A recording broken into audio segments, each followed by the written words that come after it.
Assalamualaikum warahmatullahi wabarakatuh. Kekuasaan Allah SWT bisa tampak melalui berbagai macam cara. Salah satunya yaitu saat banjir di Mekah tahun 2013, di mana jasad para sahabat Nabi timbul dengan kondisi jasad yang masih utuh dan berdarah.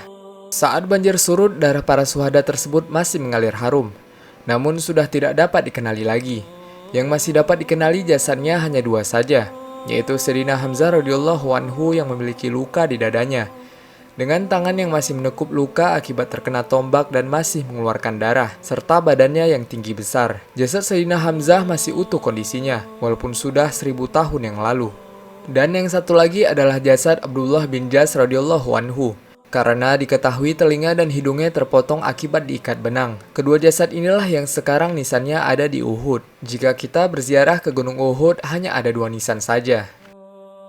Sebuah kesaksian Dr. Tariq As-Suwaidan dalam kasetnya yang amat berharga, Qissatun Nihayah, yang dikutip secara langsung dari Syekh Mahmud Asy-Syawaf, menyebutkan peristiwa besar yang dialami oleh sebagian ulama dalam penguburan sebagian sahabat yang gugur syahid di perang Uhud. Bagaimana mereka menyaksikan para sahabat setelah 1400 tahun berlalu. Bagaimana jasad mereka seperti sedia kala tanpa ada perubahan, tanpa pembusukan. Sebagai bukti nyata atas kebenaran berita gembira dari Nabi Muhammad SAW kepada para syuhada, bahwa bumi tidak memakan jasad mereka.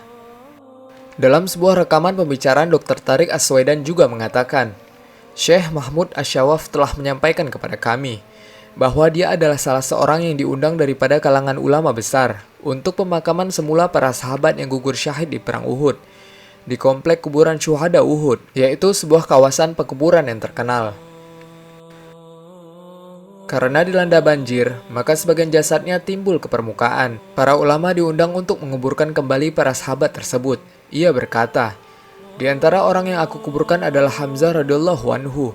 Badannya besar, kedua telinganya dan hidungnya terpotong, perutnya terbelah. Dia meletakkan tangannya di atas perutnya. Ketika kami menggerakkannya dan mengangkat tangannya, darahnya mengalir. Aku menguburkannya bersama sahabat-sahabat lainnya yang gugur syahid di Uhud." Dr. Tariq As-Suwaidan berkata, "Ini adalah perkara yang terbukti secara mutawatir dan dengan mata kepala. Semoga Allah SWT menyampaikan kita semua ke derajat para syuhada." Syekh Mahmud telah menyampaikan kepada kami tentang aroma harum maks yang berasal darinya ketika darah mengalir dari jasad Hamzah radhiyallahu anhu.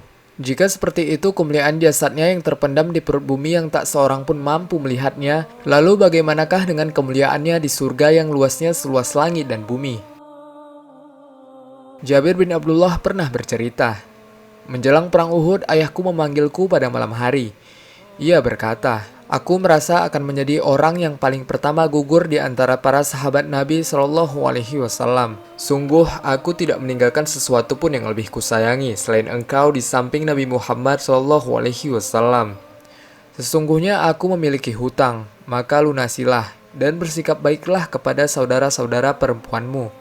Keesokan harinya ia pun menjadi orang yang pertama gugur. Ia dimakamkan bersama orang lain dalam satu lubang kubur. Tetapi hatiku merasa kurang ikhlas membiarkan ayahku berbagi liang kubur bersama orang lain.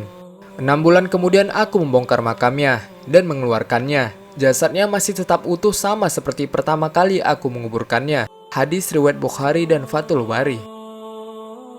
Petikan hadis di atas membuktikan di mana ayah Jabir radhiyallahu anhu terbunuh dalam perang Uhud.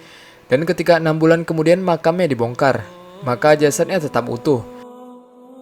6 bulan adalah waktu yang lama di mana tubuh mayit seharusnya sudah hancur. Penelitian membuktikan bahwa selama 24 hingga 36 jam pertama mayat dikuburkan, maka bola mata mulai menonjol dan kornea menghitam. Cabang-cabang urat nadi mulai terlihat di daerah perut dan dada. Pada 2-5 hari berikutnya wajah dan seluruh tubuh menggelembung. Dari tubuh mayat keluar bau busuk. Setelah melewati 5-10 hari kulit mulai rapuh dan tubuh ada larva. Organ-organ tubuh meleleh ke tanah dan mulai menyisakan tulang saja. Wallahu a'lam bishawab. Wassalamualaikum warahmatullahi wabarakatuh.